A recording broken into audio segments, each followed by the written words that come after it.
Do you want to be happy? I believe the answer is obvious. All of us want to be happy. The study by the HuffPost asked 700 people the following question. If you could say in one word, what you want more of in life, what would that be? The most common answer was happiness. Another study by a marketing firm, YouGov, asked a similar question to 1,000 people. What is more important for you, achievement or happiness? 81% of Americans said that they would rather be happy than achieve great things. We want to be happy. The pursuit of happiness is even engraved in the Declaration of Independence of the United States, and many of you probably have seen the movie, The Pursuit of Happiness. But then how do we become happy? As an economist, as economists overall, we have a simple equation that our happiness, my happiness, depends on how much stuff do I have. It's a pursuit of self-interest. The more income I have, the happier I am. That's the theory. There is a little bit of evidence to that. When we look at the data, we see that the more people have, they do tend to be happier, but until a certain point. Around 75 to 95,000 a year, it plateaus. It doesn't depend on income anymore. And in fact, the recent data from World Gallup data shows that for the very rich people, the more they have, the less happier they are. So I guess Beatles were right in the sense money can't buy you love, well, at least can't buy you happiness. Well then, how do you become happier? The answer comes from behavioral economics, a new field in economics. By the way, the founder of behavioral economics, Richard Thaler, who also received a Nobel Prize in 2017, is a graduate of Case Western, of our department. And I'm also a behavioral economist. So I study these things. And so what do we learn from behavioral economics about happiness? Well, the equation gets a little bit different here, because first of all, we still say that our happiness does depend on how much stuff we have, but not only, because it also depends on the income of others, how well off people around me are. And also it depends on our actions towards others.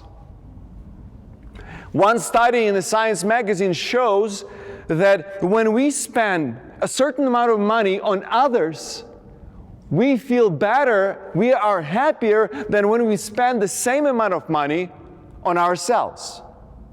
Another study in the American Economic Review shows that we tend to want for the charities of our preferences to have more money, but more importantly, it's important for us that we are the ones who are donating to those charities. So it's our actions that also matter. I'm coming back to the movie The Pursuit of Happiness. If you remember, in that movie, Will Smith, he's not alone. He has a son. And it is around this relationship that the whole movie is built. So I guess the advice from behavioral economics is very straightforward. The pursuit of happiness involves others. Now let me tell you how I have applied that advice to my own life. The story of my own happiness. I came to the United States in 2004 from Ukraine to get my PhD in economics, and I graduated in 2009 from Purdue University.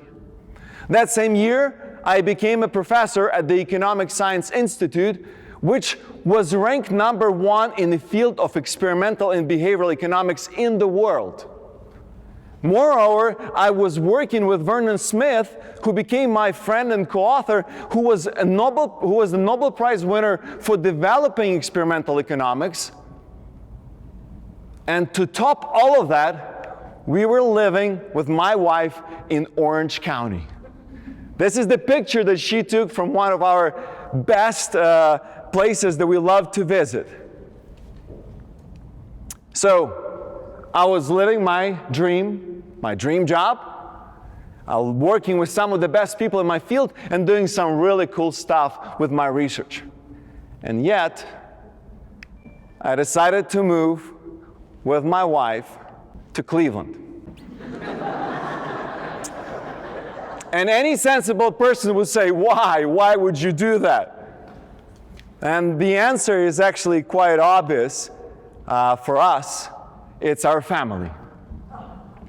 My wife alone has in Cleveland area about 50 first cousins. People at the Economic Science Institute in California, they tend to make a joke every single time I visit them, that Ukrainian mafia has kidnapped me and brought me to Cleveland. And they're right in certain way. But in all honesty, what I've just done, I simply applied this very advice from behavioral economics to my own life.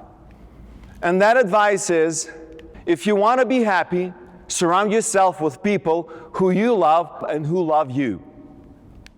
Now, when I moved to Cleveland, I started to teach at Case Western.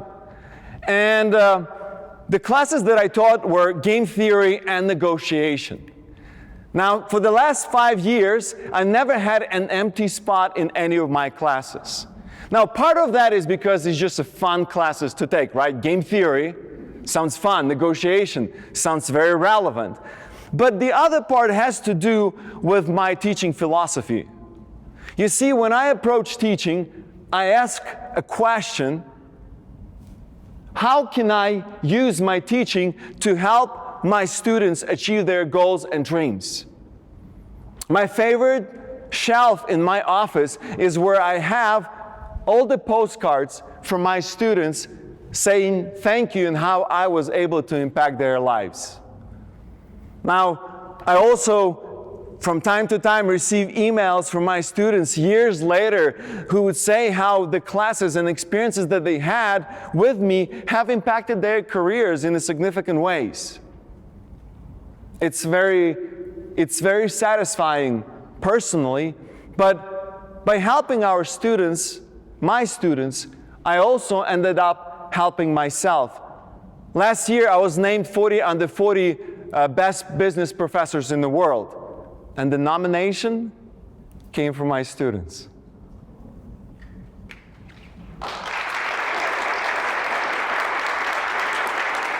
I guess the lesson here is very simple. If you want to be happy, use your work to help others to achieve their goals and dreams. Now, when I'm talking here about others, I'm not only necessarily mean our immediate family or even our coworkers, but our community around us. See, for me, that community also involves our local Ukrainian church that is located 3 minutes away from where we live. This church has brought us through some of the hardest moments of our life and some of the most joyful moments. My wife and I, we were married in this church. And as a way to give back to the community, we recently, with a couple other couples, started a marriage ministry in our church. So here are some photos from that marriage ministry. By the way, 3 couples from that marriage ministry are present today in this audience. Incidentally, by helping others, my wife and I ended up helping ourselves. It brought us closer to one another. The lesson here, again, is very simple. When you help others, when you love on them, you actually benefit yourself. There is a story in the New Testament that describes a meeting of certain teachers and Jesus. And in that conversation, these teachers, they ask Jesus, what is the most important commandment in the law? And Jesus responds with the following words: love the Lord your God with all your heart, with all your soul, and with all your mind, and with all your strength. and love your neighbor as yourself. Perhaps Jesus knew it all along, that by loving others, by ministering to them, by serving them, we would truly be happy. Now, one area of my life that I struggle to apply this principle is my research. And you have to understand that the research is fundamental to my life. It is my passion. It's what I love to do. And don't get me wrong, I have done pretty well in my research. By God's grace, I've got on the list of Forbes of best economists of Ukrainian descent. Last year I was named as the top 1 economist in the world, young economist in the world. And last year I was recognized by the Smith Prize, which is the top prize for the young behavioral economist. This is the main prize in my field. But nonetheless, as important these awards are, I felt that I didn't make a direct impact on people's lives with my research. You see, the reason is because most of my research is at the fundamental level. It's about the fundamental behavior of people. And so I challenged myself with the following question: how can I use my research to directly better people's lives? This is the challenge that I've took upon myself for the past 2 years. The first fruit of that challenge came up a couple months ago. We just finished the study that we ran in Uganda, where we approached 12 villages, people from 12 villages, and we tried to incentivize them, help them to open savings accounts. So when they open savings account, they can use that money to build up small businesses and better their lives. This study is going to come up in a couple months, and it will be available publicly. Another study that I took on myself involves Ukraine. Now I was born in Ukraine. It's a country that is very close to my heart.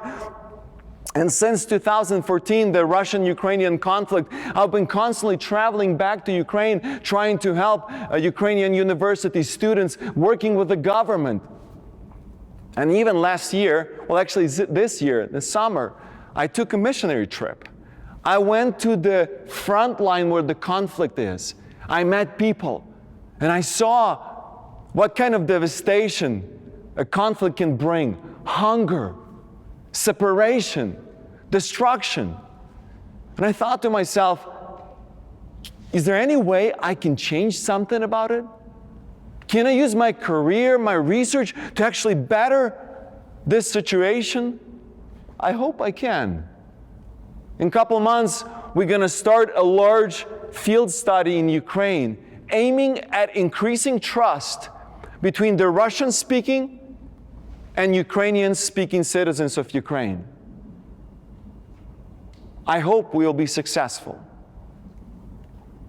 But again, I'll tell you that in the last 15 years of my research career, these have been some of the most rewarding projects that I've been working on. Internally, seeing that you can actually use your work to impact the lives of others. And I guess that's another lesson that I want to bring to us. If you want to be happy, use your passions to better people's lives. Now, I want to end with a question. This is the question that I was asked recently at one of my public lectures. A person approached me and she asked the following question: what drives you in the morning? After you have achieved basic goals of your life, you have good job, you have your good income, you have success, you have a house, you have recognition. What drives you in the morning? What makes you get up out of the bed and do things in this world? Thinking about it, for me the answer is clear. It is people. People at work, my family, my wife. It is people. And I hope that your answer would be along the same lines. Make your work, your passions, and your life about others. And incidentally, by helping others, you will also end up helping yourself to be happy. Thank you.